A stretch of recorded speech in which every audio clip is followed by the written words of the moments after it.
If AI can do the math, write emails, and even draft contracts, why are lawyers and accountants still in business? Lawyer, $500 an hour. An LLM, $20 a month. Both provide answers and even some degree of emotional support. So why aren't these going anywhere? Because the consequences are different. I've been wanting to do an episode on why it is so damn hard to build an AI business or an AI app that can replace a specialist, but that wouldn't help you to know what to build. So instead, I decided to tie this video to the previous video on why most AI startups are bad businesses and talk about how to actually build a sustainable AI product that will outlive the hype, blown up VC rounds, and one that can actually bring you billions of dollars. This is for those of you who evaluate AI investments, especially now that we're in the middle of 2026 budget planning, as well as for potential and current founders looking for a problem that is really worth solving. Let's dive in. Why does the labor of a lawyer, an accountant, or a tax advisor cost so much? Remember this song that was circulating social media some time ago? You need to pay for my skills, cause exposure doesn't pay the bills. It costs that much cause it takes me fucking hours. The ambition to replace high-cost professionals with AI is one of the most significant miscalculations in modern technology entrepreneurship. And I think that the fundamental problem lies in combining the hours with responsibility. This distinction creates devastating economic consequences for companies aiming at full replacement of a professional. To understand why, let's break down what a specialist does. Let's use a lawyer as an example, but this applies to accounting, finance, tax advising, and similar high-cost, high-value professions. The work of a specialist can be largely divided into two categories. The first category is admin. Input data, analyze the data, make a recommendation, spit out a document, write an email. These tasks usually repeat from a client to client, a patient to patient. It's usually the tasks with very low variability because a specialist has to follow a protocol. Let's use a hypothetical situation that people often encounter when they, for example, are going through a divorce. When you're going through a divorce, you typically need a family lawyer. So how does your interaction with a lawyer begin? You call them, you tell them about your situation, they listen to you, they assess your options. If you have common children, if you have a property, if you have a mutual business, how can those things be split, etc., etc. This is the step when you're inputting data. You're inputting data into your lawyer's brain. They analyze it, they provide a recommendation based on your situation, and they start communication with the lawyer of your former partner. Chances are your case is fairly common, and a relatively experienced family lawyer has seen it before. But what this similarity means is that your lawyer is going to be repeating the same procedures that they always do. If we map this scenario to how much it would cost you to hire an intermediate level lawyer in Toronto, for example, it'll be around $500 an hour. You tell them about your situation, that's the first hour. They provide a recommendation, that's the second hour. And then you start communicating, or they start communicating with a fellow lawyer of your former partner. So let's say 3 more hours. So we just spent $2,500 on the initiation of the case.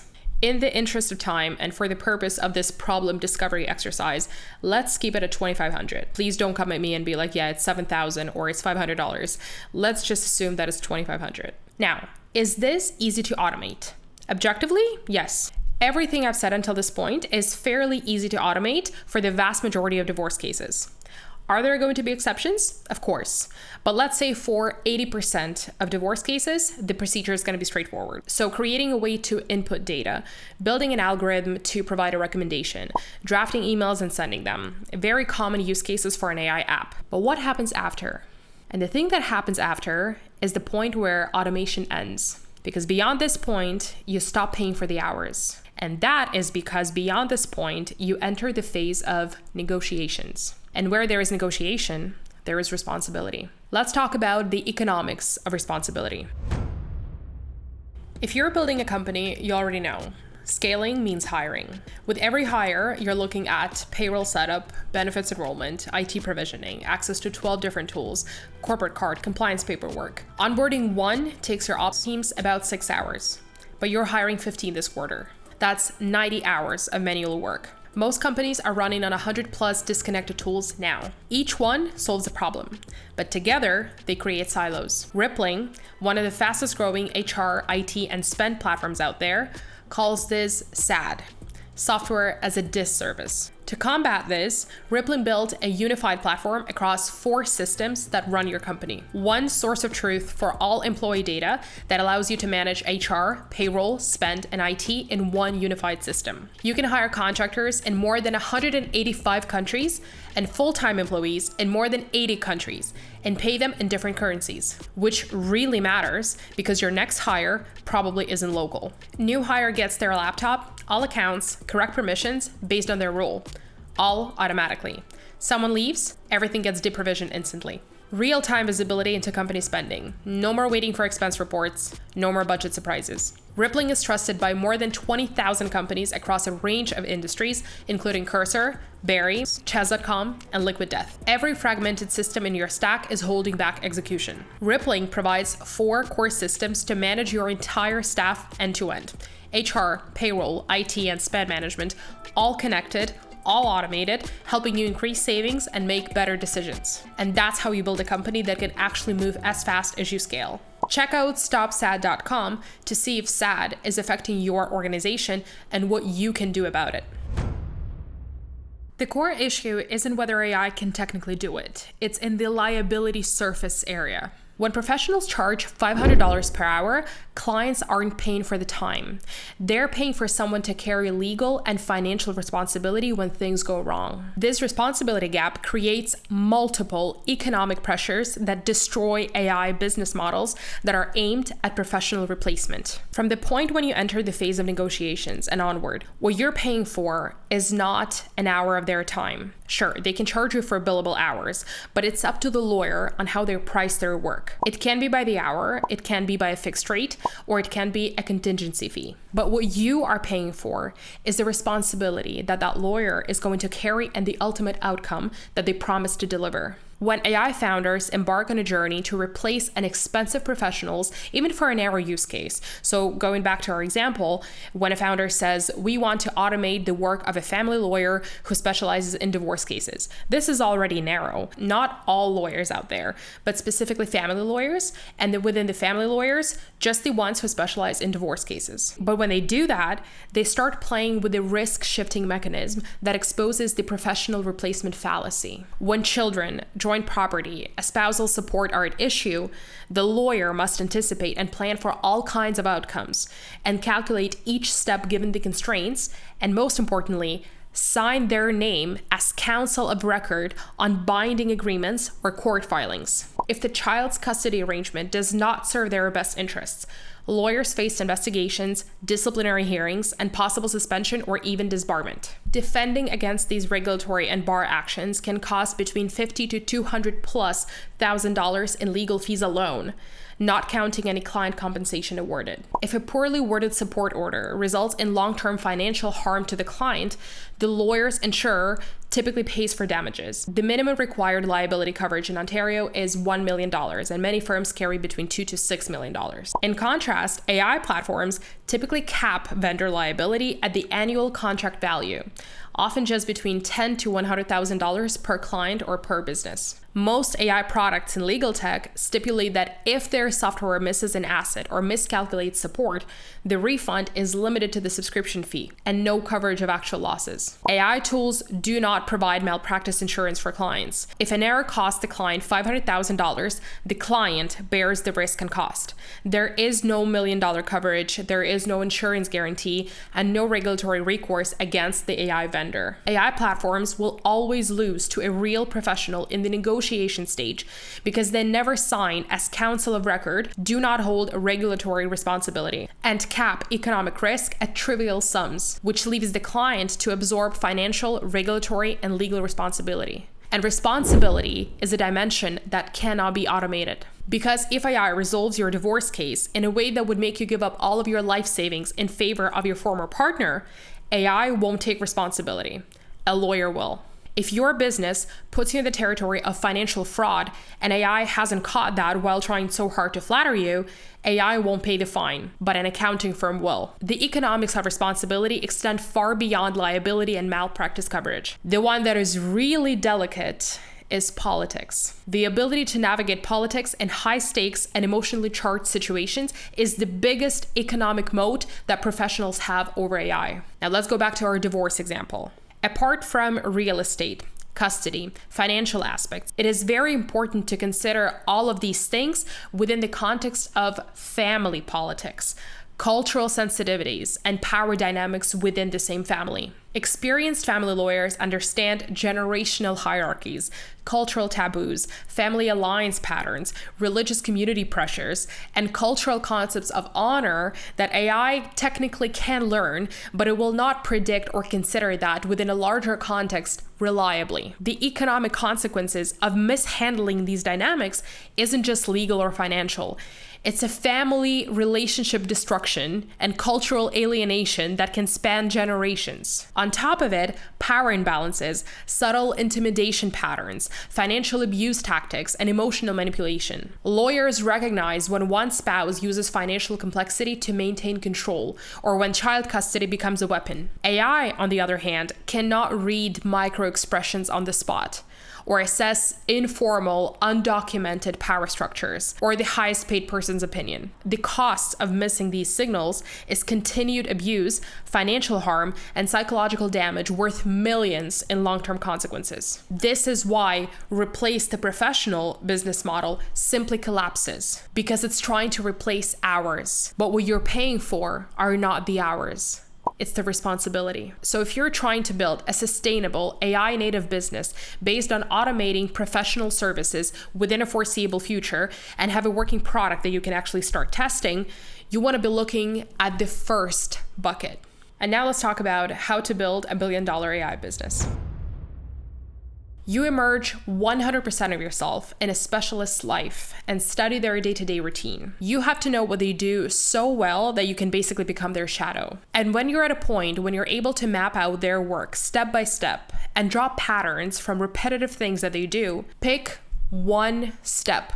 In this entire thing, you pick one step when a client is paying the most and the lawyer or accountant or any other kind of specialist is losing the most time by doing this admin work. And then you try and see if you can automate that. You would be priming your product for a high adoption from the very start because it goes both ways. Your selling point for the specialist is that they're going to spend less time on this step and can probably do more work faster and therefore get more clients. And the benefit for the client is that they get results faster and with potential cost savings. To do this, I suggest that you really narrow down your scope. Narrow is the moat. Automating difficult workflows in legal tech comes with immense business potential, especially when targeting labor-intensive or error-prone tasks, considered boring or extremely challenging for AI. Automating even a part of the step, a step that is plagued by regulation and nuance, can bring you a unicorn value business, because you would be saving, for example, law firms a lot of money and enabling scaling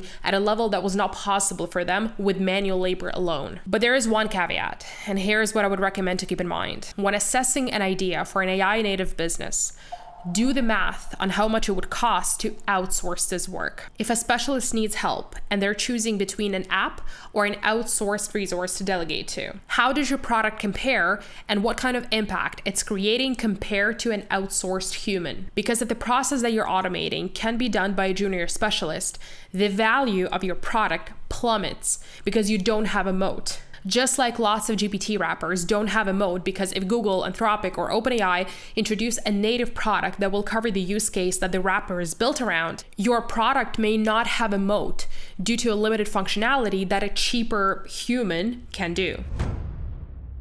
And now I'm going to throw two business ideas, billion-dollar business ideas at you, one from the legal and one from the finance space. And hopefully they will be a good illustration of what I mean by that one step that needs to be automated. For this example, I would like to thank our subscriber. Her name is Christina. She's a financial planning and analysis professional based in New York, who was kind enough to help us with a concrete example of an idea in the finance industry. Thank you very much, Christina. For context, R&D tax credit documentation is the process of paperwork and record keeping that you must provide to the government to prove that your company deserves money back for doing research and development work. Think of it this way. The government wants to encourage companies to innovate and build mind-blowing AI.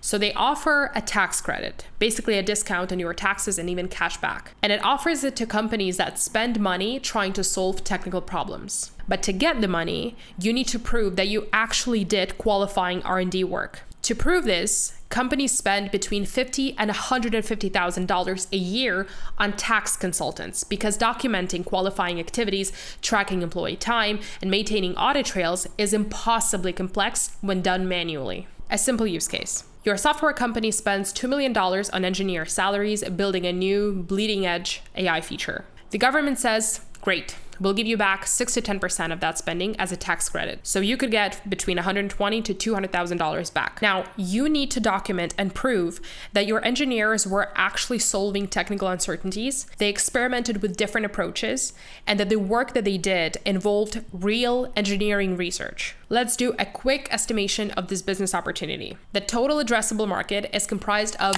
500,000 plus companies in North America conducting qualifying R&D activities. 200,000 of those companies currently claim R&D credits, and they spend $15 billion annually on consulting services. 300,000 companies are eligible, but they don't proceed with R&D tax credit because the documentation is very complex. The R&D tax credit market is valued at $5.2 billion in 2024 and projected to grow to $9.1 billion by 2033. North American market takes up about 60% of this market. And here are some automation opportunities in this space. Number 1, companies must reconstruct retrospectively which employees worked on qualifying R&D projects and how many hours were spent. Currently, this is being done manually. Number 2, companies must correlate payroll costs, cloud computing expenses, materials, and contractor payments to specific R&D projects. This costs companies between $10,000 and $25,000 annually in accounting and consultant time. This is currently being done manually. The CRA and IRS require comprehensive audit trails with proper documentation. This costs companies between $5,000 and $15,000 annually in administrative fees. This is also being done manually. Going back to my suggestion with one step, solve one of these. And there's your billion-dollar AI business. Want me to prove where billions come from? A quick ROI analysis. Customer investment. $15,000 annually for automation platform. Customer cost savings, $60,000 annually versus manual consulting. The customer ROI is 4 times return with a 3-month payback period. For the direct cost savings, 80% reduction in consultant fees, 90% reduction in internal time spent on documentation. And last but not least, risk mitigation, which can also cost you a lot of money. None of these steps replace tax advisors. Tax advisors still need to interpret regulations, assess risk tolerance, and sign off on claims. But AI can automate 80% of repetitive admin documentation work. Example number 2.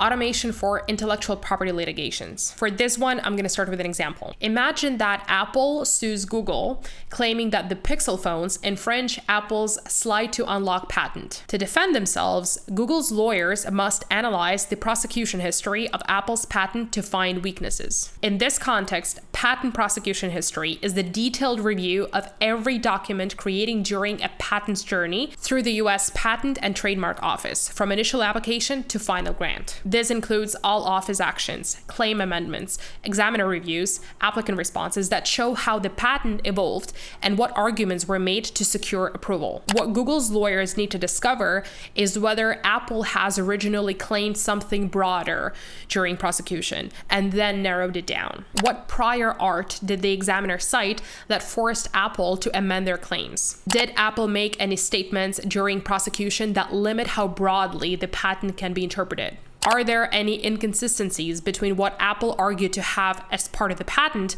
and what they're claiming in the lawsuit against Google? A typical patent litigation case requires about 25 patents to be analyzed. Cost per case, $420,000 just for the prosecution history analysis. The required time is 800 attorney hours per major case at $600 per hour. The document volume is insane, 1,200 plus pages per case. Now onto the automation areas. Number 1, automated document processing, extracting and organizing all office actions, responses, and amendments, creating chronological timelines, and generating claim comparison charts showing evolution from original to final claims. Number 2, claim analysis. Parse claim language and identify amendments automatically. Map amendments to examiner rejections through natural language processing. And number 3, prior art correlation. Prior art in this case covers previously granted patents, scientific journal articles, academic theses, commercial products or public demonstrations, and essentially any information that was accessible to the public before the inventor filed the patent. Another area is extracting all cited prior art and linking to specific rejections. And lastly, analyzing applicants' distinguished arguments and generating prior art comparison charts. The potential for automation. Time reduction, 75%. Cost reduction from $480,000 to $120,000 per case. Speed, weeks instead of months to complete prosecution history analysis. And lastly, a quick estimate of the opportunity. 5,500 patent cases filed annually in the US. $2.3 billion spent annually on just the prosecution history analysis. 50,000 companies with large patent portfolios need ongoing analysis. $3.75 billion on annual portfolio management market. And the total addressable market, $6.1 billion. American enterprise world is full of examples like these. And the rule of thumb is that you should go for industries where work isn't just tasks. Any occupation that involves consulting in various capacities, such as negotiation, strategizing, long-term planning, that involves risk. I've said this before and I'll say it again.